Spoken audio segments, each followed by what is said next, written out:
देख रहे हैं न्यूज 24 एक्सप्रेस। मैं हूं आपके सामने दिव्या अडनानी। नजर डालते हैं कुछ खास खबरों की ओर। जहां एक तरफ भाजपा सरकार खुद को किसान हितैषी बताती है, वहीं देवास जिले के किसान अपनी समस्याओं को लेकर आत्महत्या तक करने को मजबूर है। इन दिनों किसान अपनी अनाज तुलाई को लेकर यहाँ वहाँ भटकता नजर आ रहा है।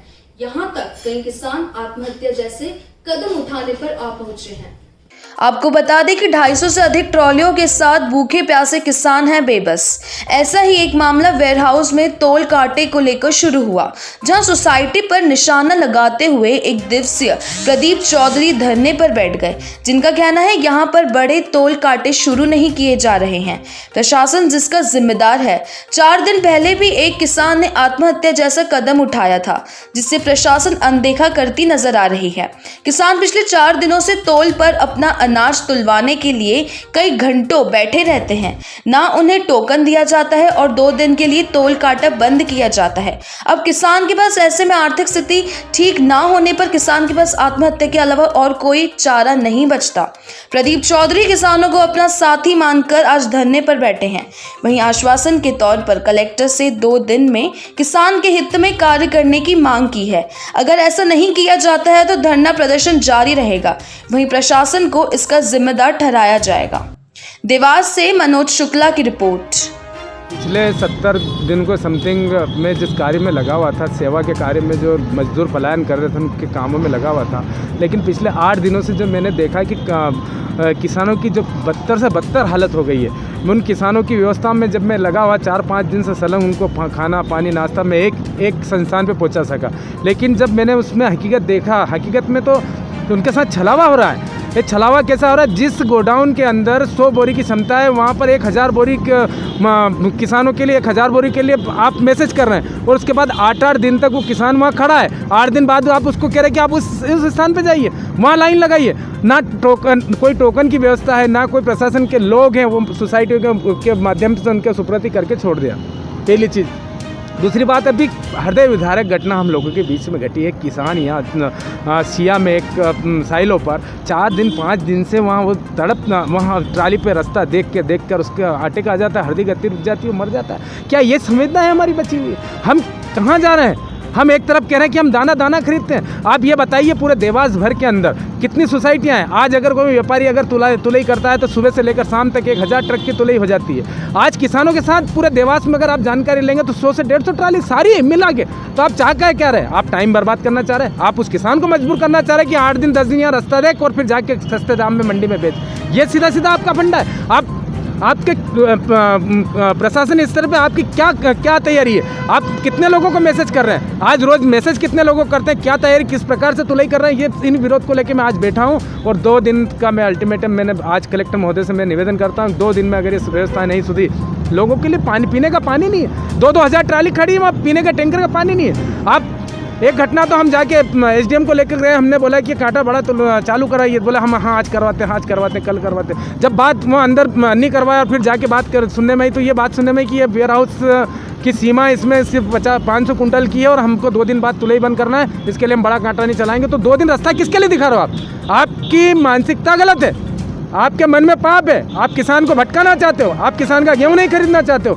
इन बातों को ध्यान में रखते हुए मैं आज धरने पे बैठा हूं और प्रशासन से निवेदन करता हूं कि 2 दिन में अगर व्यवस्था आपने नहीं सुधारी तो मैं अपने जिम्मेदारी में लेता हूं इस बात की कि मैं देवास के चारों दिशा में 4 रोड किसानों के साथ उतर कर रोड जाम करूँगा। क्या नाम है आपका? प्रदीप चौधरी, प्रदेश कांग्रेस महामंत्री। कोरोना वायरस के कारण बंद सारे निर्माण कार्यों से एक तरफ जहां गरीब मजदूर बेरोजगार हो गया है, तो उसके सामने 2 वक्त के भोजन की विकट समस्या पैदा हो गई है। ऐसे में सरकार की तरफ से यदि अनाज वितरण मजदूरों को दिया जाता है तो यह उनके लिए डूबते को तिनके का सहारा बताने वाली बात साबित होती है। लेकिन सरकार की योजनाओं को स्थानीय राशन विक्रेता पलीता लगाने में लगे हुए हैं। गड़ाकोटा के 18 वार्डों में से मुश्किल से 3 या 4 वार्डों में ही चना दाल का वितरण हुआ है। बाकी 14 वार्ड और अनगरीय क्षेत्र में राशन दुकानदारों ने दाल का वितरण नहीं किया है। लगभग सभी वार्डों के वार्ड वासियों से बात करने पर पता चला कि जब राशन दुकानदारों से वार्ड वासी दाल वितरण की बात करते हैं तो वह कई किस्म के बहाने बनाकर टाल देते हैं। इसी क्रम में रहली जनपद में खाद्य अधिकारी भावना तिवारी से बात की गई तो उन्होंने रीटेक, तो उन्होंने बताया कि वह सागर में रहती है और कंटेनमेंट क्षेत्र में है, इसलिए रैली नहीं आ सकती। खाद्य वितरण का प्रभाव चारू जैन मैडम के पास है, लेकिन इनका फोन लगभग बंद रहता है। इस तरीके से अधिकारी भी कहीं ना कहीं उचित जवाब देने से बच रहे हैं। गड़ाकोटा से उपदेश आठ्या की रिपोर्ट। आप लोगों के लिए अनाज मिलता है, गेहूं वगैरह, तो उसमें जैसे वो बोलते हैं कि 52 किलो की बोरी है, तो आपने कभी उसका वजन किया है? नहीं, वहीं से होता है वजन, लेकिन हाँ घर पे वो अपन पिक्को में नहीं भर देती 15-15 किलो के, तो बस 3 पिका भरे जाते हैं, बस 45 किलो और फिर 1-2 किलो और, तो उतने में अंदाज लग जाता है 50। क्या नाम है भाई आपको? कौन गाँव का समस्या है आपकी? आपकी यही समस्या है कि 50 किलो चावल मिले। जितने यूनिट थे उतने ही मिले, कम तो नहीं मिले? हाँ हाँ। अच्छा, अभी ये दाल का वितरण हुआ, दाल मिली है? नहीं, दाल नहीं मिली। और गेहूं पूरे मिले के कुछ कम मिले? 50 किलो 60 किलो मिल रहा है, 10 किलो कटेगा। अच्छा, तुम्हारे काटे के सबके काटे 10 किलो? सब आपको नाम? बाहर आपका नाम क्या है? नाम भगवान दास बल्लई राम, ग्राम पंचायत मगरदा, बड़ा टूटा। क्या समस्या है आपकी? समस्या हमारा परमट नहीं बना था, 2-3 साल से, यानी कि पर्ची जनरेट नहीं थी तो परमट बना नहीं था। एक बार गेहूँ दे दिया था। क्या नाम है आपको? गेंदारानी, कौन ग्राम? गेंदारानी रेकुआर जो ग्राम मगरदा ग्राम। अभी जो ये खाद्यान्न वितरण हुआ है, इसमें आपको दाल वगैरह मिली है? दाल नहीं मिली, चावल मिली। दाल बिल्कुल नहीं मिली? बिल्कुल नहीं मिली। और चावल कितने मिले? चावल तो 10-10 किलो मिले। अच्छा, और इसमें कुछ 10-10 किलो ही दिए हैं कि कुछ कम तो नहीं किया? नहीं, 10 किलो। अच्छा, और अभी आप जो बता रही थी कि कुछ वो 10% जो कम दिया है, वो क्या दिया था कम? गेहूँ 10% कम दिया था? हाँ, वो जब दिया था, जब फरवरी में। ठीक, उसका मिल रहा हो, पैसे ही को मिलो तो वो तो। उसमें 10% कम दिया था वजन है? क्या नाम है आपको? अच्छा, तो क्या मिलो आपके लाने है? अब 10 किलो चावल मिले। अच्छा, और दाल मिली है? दाल नहीं मिली। क्या नाम है आपको? धनी राम रेकुआर, मगरदा से। मगरदा। क्या मिला है अभी आपको खाद्यान्न में? 10-10 किलो चावल मिली और दाल मान नहीं मिली। दादा जी, आपका नाम? हमारा उत्तम पटेल, क्या काम करते हैं? विक्रेता है, मगरदा दुकान। अच्छा, अभी जो ये खाद्यान्न वितरण में गेहूं चावल का वितरण था, साथ में दाल का भी वितरण था, ठीक है, तो ये आपका सारी चीज़ों का वितरण हो गया कि नहीं हुआ अभी? नहीं, अपने यहाँ चावल का वितरण हुआ है, 180 क्विंटल चावल मिला था अपन को, उसका पूरा वितरण कर दिया अपन ने 2 माह का, ठीक है। और अपन को दाल मिली नहीं अभी, केरोसिन मिला है, केरोसिन का भी वितरण हो तो चुका। दाल आपको नहीं मिली, आपने अधिकारियों से संपर्क किया? हाँ, हमने उनसे संपर्क किया कि आपके किस केंद्र पर। अधिकारी से किया था? हमने फूड मैडम से किया था, तिवारी में? हाँ, भावना तिवारी से। अच्छा, तो उनने क्या जानकारी दी? उनने जानकारी दी थी आपके केंद्र पर दाल पहुंच गई है, और हमारे यहाँ केंद्र पर दाल नहीं आई। किस तारीख को दाल आ गई? दाल 13 तारीख में। 13/5 में? हाँ, ठीक है, आज 28 है जी। तो फिर ये आपको जानकारी नहीं मिली आपके नहीं, केंद्र जब में से दाल आ अपन को गई? कोई जानकारी नहीं मिली, इसलिए अपन ने वितरण नहीं किया उस दाल का। फिर ये आपके मतलब अधिकारी बता रही हैं कि दाल आ गई है जी, और आपको आज दिनांक तक जानकारी नहीं? नहीं, हमको कोई जानकारी। हाँ, फिर ये दाल कहाँ रखी रही? ये हमारे यहाँ सहायक हैं दुकान में, राजा कुतु, अच्छा, उनके यहाँ केंद्र पे उन लोगों ने उतारा। आपको जानकारी नहीं? नहीं, हमको कोई जानकारी नहीं दी कि आपकी दुकान पे माल आ गया। तो वो दुकान में आपके साथ में है क्या? हाँ, वो अटैच है हमारी दुकान में। नगर पालिक निगम के 14वें नवनियुक्त आयुक्त ने पदभार ग्रहण करते ही विभागीय अधिकारियों को बुलाकर संबंधित विभागों के द्वारा रायगढ़ नगर निगम में चल रही योजनाओं की जानकारी ली और उनकी गति पर विशेष जोर देने की बात कही। कोरोना वायरस पर अब तक किए गए कार्य और क्वारंटाइन सेंटर पर टेक्निकल लोगों की सहयोग लेकर एक विशेष कार्य योजना बनाने की बात कही है। कोरोना की 5वें चरण में पूर्ण की भांति शहर की दुकानों का संचालन धीरे धीरे करने और सोशल डिस्टेंसिंग मास्क पहनने पर विशेष नजर रखने की बात कही है। वहीं निगम के सभी अधिकारियों कर्मचारियों को एक परिवार की तरह मिलकर टीम वर्क करने की बात कही, जिससे शहर को और सुंदर और व्यवस्थित किया जा सके। नगर निगम के द्वारा जितने भी निर्माण कार्य हो रहे हैं उस पर सोशल डिस्टेंसिंग का विशेष ध्यान देकर कार्य करवाने की बात कही है। शहर को स्वच्छ सुंदर बनाने के लिए निगम कर्मी और निगम के चुने हुए प्रतिनिधियों को मिलकर काम करने की बात कही है। रायगढ़ छग से नितिन सिन्हा की रिपोर्ट। विदिशा पुलिस ने पठारी क्षेत्र में बड़ी कार्रवाई कर अवैध रूप से परिवहन किया, जहां विस्फोटक सामग्री को पकड़ा, जिसमें 5 लोगों पर प्रकरण दर्ज किया गया। पठारी थाना प्रभारी महेंद्र शाक्य ने विज्ञप्ति जारी कर बताया कि रविवार की सुबह 8 से 9 बजे के बीच विदिशा के रक्षित निरीक्षक बीडी वीरा ने अपने दल बल के साथ पटरा के पास अवैध परिवहन करके 3 वाहनों को पकड़ा, जिसमें भारी मात्रा में विस्फोटक सामग्री परिवहन की जा रही थी। पुलिस कार्रवाई में 2 पिकअप और 1 ट्रैक्टर को जब्त कर पठारी पुलिस को सुपुर्द किया, जिसमें 2 महिंद्रा कंपनी की बोलेरो पिकअप वाहन और 1 न्यू हॉलैंड कंपनी का नीला ट्रैक्टर जब्त किया। पुलिस ने 5 लोगों के खिलाफ विस्फोटक अधिनियम 1908 की धारा 5 के तहत प्रकरण दर्ज किया। विदिशा से संजीव सोनी की रिपोर्ट।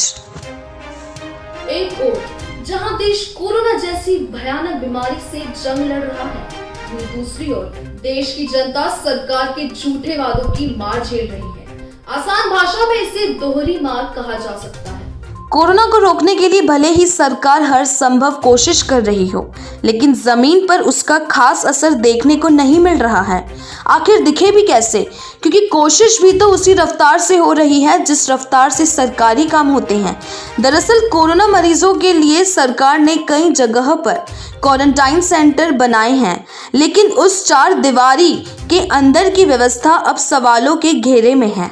विशाल जाम सावली पद यात्रा समिति द्वारा पांडुन्ना में बने क्वारंटाइन केंद्रों का निरीक्षण किया गया, जहां प्रवासी मजदूरों को दी जा रही सुविधाओं की जानकारी ली और समस्याओं के निराकरण के लिए संबंधित अधिकारियों को अवगत कराया। प्रवासी मजदूरों को दी जा रही सुविधाओं पर नाराजगी व्यक्त की।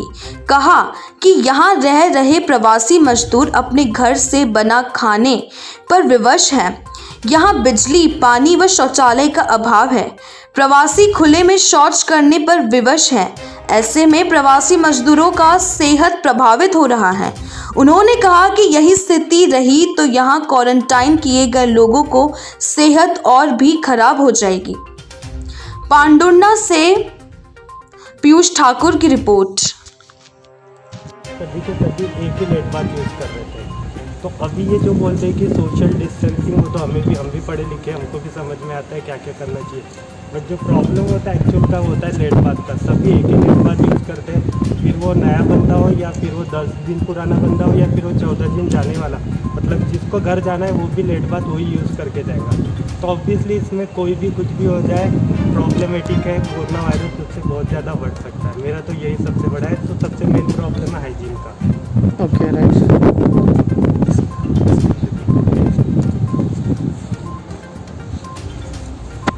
पानी वहाँ पे बहुत था, बाथरूम में, संडास बाथरूम जो भी है, नहाने का भी वहीं पे था, टॉयलेट का भी वहीं पे था, सब वहीं पे था। और वहाँ पे न सैनिटाइजर हो रहा है, न कुछ हो रहा है। कचरा साफ होता है क्या? कचरा भी साफ नहीं हो रहा है। अच्छा। ऊपर आके ही नहीं देखते कोई, बस यहाँ पर आते नगर पालिका वाले ये साफ करके चले जाते। आपको गवर्नमेंट की तरफ से मिला है सैनिटाइजर, टूथपेस्ट, ब्रश, कोई सब कुछ मिला है क्या? कोई भी सामग्री नहीं मिली? कुछ भी नहीं मिला, सब हम अपने इससे ला रहे हैं। अच्छा। और एक रूम में कितने लोग आप? 4, किसी रूम में 8 है, किसी रूम में 4 है, किसी रूम में 5 है। सफाई हो रही है क्या रूम के अंदर की? नहीं हो रही, हम ही कर रहे हैं अपने हाथ से अंदर। तो गवर्नमेंट को बिल लगा के निकाल रहे हैं फिर ये, क्योंकि भैया गवर्नमेंट सारी फैसिलिटी दे रही है ये सब चीज़ें। 10 दिन से हो तो अभी आपके रूम में कोई नया आया क्या? नहीं, हमारे रूम में नहीं नया। तो वही अभी ऐड किया था ना, नए लोग का ऐड किया था क्या? कोरोना वायरस संक्रमण में अपनी जान को जोखिम में डालकर कार्य करने वाले करुणा करम वीर योद्धा पुलिस कर्मियों का आज जवाहर फाउंडेशन एवं पूर्वांचल जन चेतना समिति के निर्देशानुसार अध्यक्ष एवं वरिष्ठ कांग्रेसी नेता के नेतृत्व में सम्मानित किया गया। पूर्वांचल जन चेतना समिति चैरिटेबल ट्रस्ट के मैनेजमेंट ट्रस्टी रजनीश वर्मा ने बताया कि जवाहर फाउंडेशन द्वारा कर्मवीर योद्धा पुलिस कर्मियों के लिए पुलिस अधीक्षक कुंवर राष्ट्रदीप सिंह को गुलदस्ता देकर पुलिस कर्मियों के लिए सैनिटाइजर, फेस मास्क एवं ग्लव्स भेंट कर हौसला अफजाई की गई।